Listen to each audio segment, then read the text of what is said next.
जय भीम, नमो बुद्धाय साथियों, कैसे हैं आप लोग। उम्मीद करता हूँ सभी लोग बढ़िया होंगे। दोस्तों, अगर आपने इस वीडियो पर क्लिक किया है तो मैं उम्मीद करता हूँ कि आप इस वीडियो को पूरा देखेंगे और इस वीडियो से कुछ ना कुछ ज़रूर ज्ञान की बातें सीखेंगे। तो चलिए दोस्त, बिना टाइम वेस्ट करते हुए वीडियो स्टार्ट करते हैं।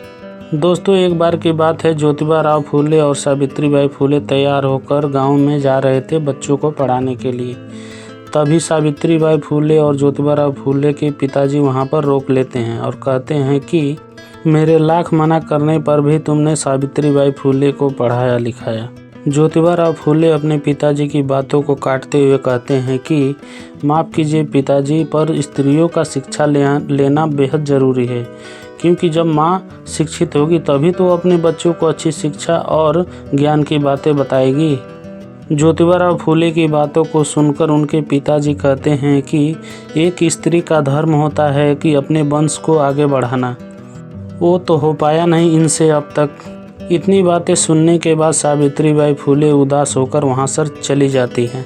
अंग्रेजी स्कूल में पढ़ाया है, इसका मतलब ये नहीं कि अपने धर्म और संस्कृति को भूल जाएं।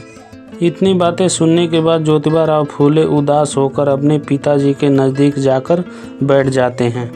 बैठने के बाद अपने पिताजी के पैर को अपने पैर पर रखकर सहलाते हुए कहते हैं कि पापा, क्या है हमारा धर्म। इसका असर तो मुझे तब पता चला जब मेरी शादी हो रही थी तो एक ब्राह्मण ने मेरा हाथ पकड़कर मुझे मंडप से बाहर निकाल दिया था, ये कहकर कि मैं विवाह मंडप को अपवित्र कर रहा हूँ। क्या यही हमारी संस्कृति है, जहाँ हमें ये पढ़ाया जाता है कि हम वातावरण को दूषित कर रहे हैं, इसलिए हमें सबसे दूरी बनाकर रखनी चाहिए।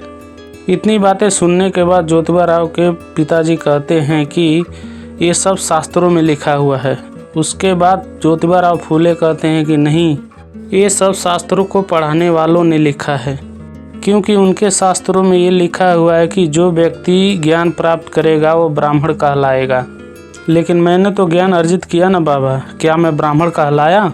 इतनी बातें सुनने के बाद फूले के पिताजी कुछ देर सोच में पड़ जाते हैं और सोचने के बाद कहते हैं कि बेटा, तुमने बहुत गलत ज्ञान प्राप्त कर लिया है। पिता की बातों को सुनकर फूले मुस्कुराते हुए कहते हैं कि पापा, मैंने वो ज्ञान अर्जित किया है जो शास्त्रों में लिखा नहीं गया है।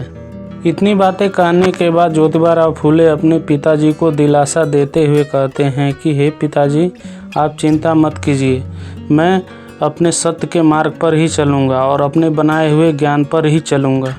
इतनी बातें सुनने के बाद फूले के पिताजी अपने पैरों से ज्योतिबा राव फूले का हाथ हटा देते हैं और कहते हैं कि धर्म और सत्य को कहीं छुपाने की ज़रूरत नहीं पड़ती। इतनी बातें कहने के बाद उनके पिताजी वहाँ से उठकर चले जाते हैं। उनको जाते देख ज्योतिबा राव फूले कहते हैं कि पापा, विश्व में जितनी भी क्रांति हुई है उनका आरंभ ऐसे ही हुआ है। लेकिन ज्योतिबा राव फूले के पिताजी उनकी बातों पर ध्यान न देते हुए चले जाते हैं। फिर ज्योतिबा राव फूले कुछ देर सोचने के बाद खड़े हो जाते हैं। फिर उनके भाई साहब कहते हैं कि तुम लड़कियों को पढ़ाकर क्रांति लाओगे। अगर तुम्हें क्रांति लाने का इतना ही शौक़ है तो देश के स्वतंत्रता संग्राम में जुड़ो।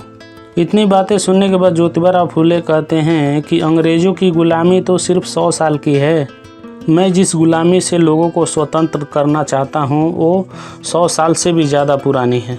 इतनी बातें कहने के बाद ज्योतिबा राव फूले वहाँ से चले जाते हैं। दोस्तों, आज की कहानी बस यहीं तक। उम्मीद करता हूँ कि आपको ये कहानी पसंद आई होगी। अगर पसंद आई है तो अपने दोस्त और रिलेटिव के साथ ज़रूर शेयर करें।